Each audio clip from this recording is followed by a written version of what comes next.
Fernando Diniz caiu. Era o óbvio a se acontecer, era o óbvio a ser feito, era o esperado. Eu sou Felipe Noronha, este é o Wilvin de Santos, para fazer um vídeo de demissão de treinador. Algo que nunca é fácil, tenham certeza disso. Você no caso, quem está analisando, você gosta do técnico, você não gosta do técnico, não é fácil tentar entender e tentar explicar a quem te assiste por que este técnico foi demitido. Mas Fernando Diniz foi. E eu tenho que dizer a realidade. Injusto? De maneira alguma. Fernando Diniz, que eu não posso esconder. Falei no vídeo de apresentação que fazia sentido ser contratado. Citei Fernando Diniz como um dos técnicos que era possível que encaixar com o que o Santos esperava para esse ano, mas que não conseguiu entregar quase em momento algum, para não falar em momento algum, o que dele se esperava. Um técnico que está atrasado, que se mostra, se não retrógrado, pelo menos parado no tempo. É um técnico sem novas ideias, além da própria, que tenta implantar há muito tempo e não consegue. Tanto que saiu de Fluminense, Atlético Paranaense, São Paulo e agora do Santos. Preso nas mesmas ideias. Como se tivesse um limite, como se tivesse uma barreira até onde a sua própria ideia pode ir. E ele não conseguisse enxergar os caminhos que se abrem paralelamente para sair dessa mesma ideia, se abrir para outras e escapar dessa barreira. No vídeo de apresentação, quando ele foi contratado, eu lembro bem, no dia de Santos e Palmeiras pelo Paulista, um dia desesperador até, na rodada seguinte, com aquela derrota para o Palmeiras, o Santos teria de jogar contra o rebaixamento. Venceu, escapou. Mas no Brasileiro a gente já não sabe se escapa. A gente está com medo. O santista hoje tem medo do que pode acontecer. Por isso que a mudança de técnico parece até um caminho óbvio, fácil. Mas a realidade é que você não demite um elenco de futebol. Mas você demite o técnico desde que você enxergue que esse elenco é capaz de melhorar um pouquinho. Campeão brasileiro? Não, o Santos não tem elenco para isso, realmente. Mas terminar lá embaixo, lutando contra a queda, eu acho um pouco exagerado. Acho que o meio de tabela seria o justo. Mas como eu venho dizendo no vídeo de apresentação da chegada do Diniz naquele dia de Santos e Palmeiras, a contratação foi anunciada um minuto antes. O jogo começou, eu soltei o vídeo, lembro bem. Entre o minuto 2:10 e o minuto 2:19, pode conferir lá, eu falo o seguinte: o Santos contratou o Fernando Diniz porque precisa de Fernando Diniz e Fernando Diniz aceitou o contrato com o Santos porque precisa do Santos.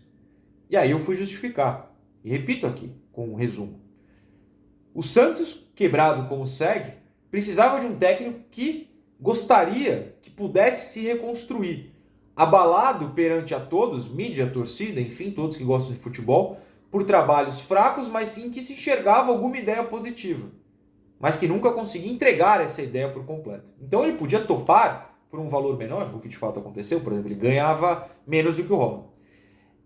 Tentar se reconstruir, mostrar para todo mundo, vocês talvez nem estivessem errados, mas eu evoluí. O Diniz não conseguiu.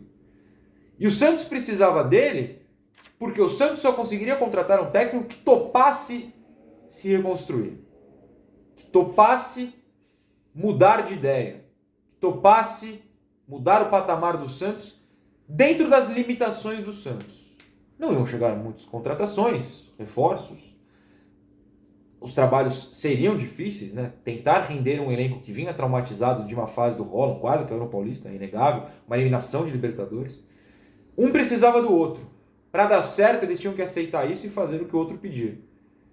Eu acho que o Santos deu a Diniz um certo, se não cômodo, mas uma certa situação que era possível trabalhar, com dificuldades que ele já sabia, não piorou, né? O clube não quebrou mais, até liberou o transfer ban, chegaram algumas peças, mas o Diniz não conseguiu se adaptar ao que o Santos precisava, evoluir essas peças. O time estagnou. Tem um vídeo aqui no canal que eu cito dessa estagnação, mas eu deveria até ter feito um depois. Involuiu. O Santos parou de jogar.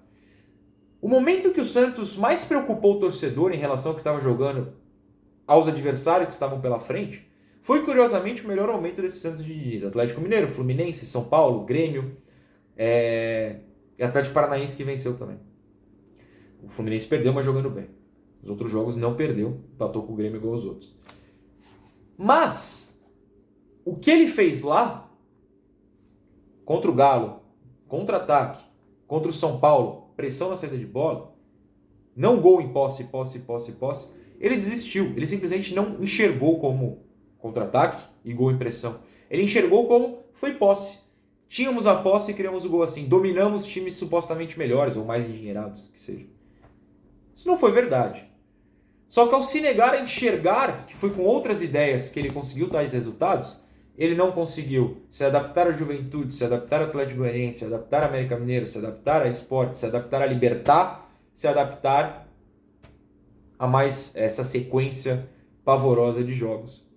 Flamengo, Cuiabá, enfim. Do jogo contra o Independiente, ida, oitavas da Sula, vitória, até sua demissão, o Santos venceu 3 jogos em 13. Essas vitórias, já falei em vídeo aqui, repito. Chape com gol de pênalti que foi no lance fora da bola. O próprio Libertad com um gol contra. O Santos não ganhava até o finalzinho, que saiu um gol contra. E Juazeirense, que com todo respeito, né, se o Santos não ganhasse da Juazeirense, era para ninguém do elenco voltar. Ainda perdeu a volta, mas com os reservas. 27 jogos, 10 vitórias, 7 empates, 10 derrotas. O time é médio para baixo. O time é médio para baixo. O Santos faz uma campanha que vence a mesma quantidade que perde, mas tem as vitórias contra times mais fracos, como o Cianorte e Juazeirense. Perde muito contra os times melhores. Desabou no Brasileiro porque é médio para baixo. Campanha média, mais para baixo na tabela. Porque você precisa ser mais do que médio. 22 pontos num turno é muito pouco. Num campeonato que você supostamente precisa fazer 45, 44 para não cair. É campanha de time para brigar até a última rodada. E o Santos, na última rodada do primeiro turno, briga contra o rebaixamento. Essa é a realidade. Você pode até falar, mas a Sula. Todo mundo se classifica pelo menos para a Sula no Brasileiro, já que vai até, se eu não me engano, o 15º e o 17º já cai. Então só o 16º, se eu não estou enganado, é que fica ali no limbo. É muito pouco. É muito pouco. Ele aliás, é preciso lembrar que sem multa, né? Então a demissão é até algo mais tranquilo. Mas é preciso lembrar também que no Brasileiro, se você demite de fato um técnico, só pode contratar outro. Não pode um terceiro, você não pode realizar 2 demissões. Claro, você samba isso, né, com acordos e tal, acordos mútuos, saída mútua do técnico. Mas, enfim, tem que tomar esse cuidado. Quem vem, não sei. Quem vem, honestamente, não sei. A gente pode discutir isso em outro vídeo. Esse é para analisar as razões de demissão. Claro, depois a gente demite. Mas é um cara, de fato, preso nas ideias. Preso num estilo só. Acho que foi muito claro naquela coletiva pós-Flamengo, quando ele fala, numa pergunta feita por mim mesmo, que não, ele discorda e o Santos tem que jogar com a posse o tempo inteiro. O Santos é o segundo time com mais posse de bola no campeonato. O primeiro é o Flamengo, que na teoria é o melhor time do continente. Pelo menos pra mim é. O Santos não é o melhor time do continente, nem o segundo melhor time do continente. O Santos não se adapta aos rivais. O Santos acha, ou no caso, a cabeça do técnico acha, que pode jogar do mesmo jeito sempre. Não é o caso. Não é o caso. Complicado.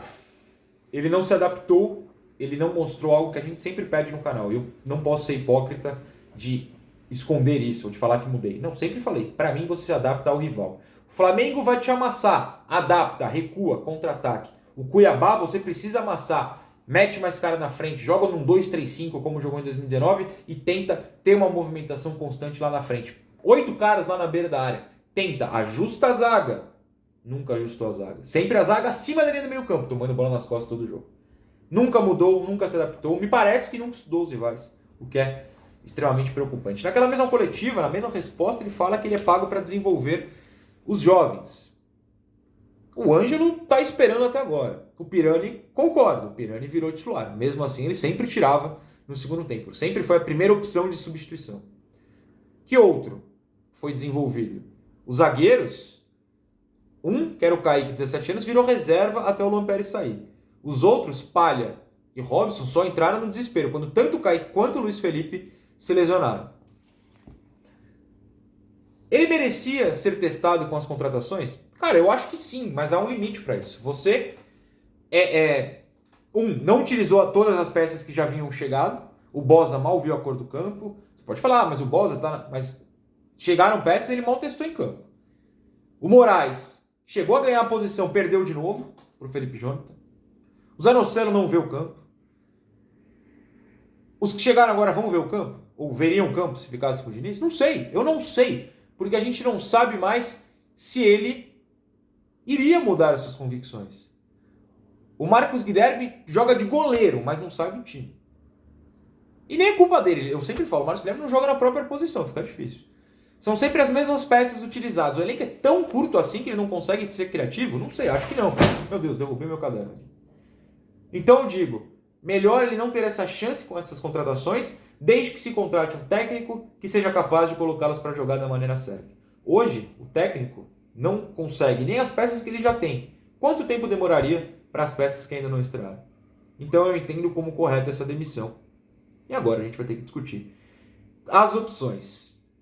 Que ano difícil, senhores. Que ano difícil. Tchau para vocês.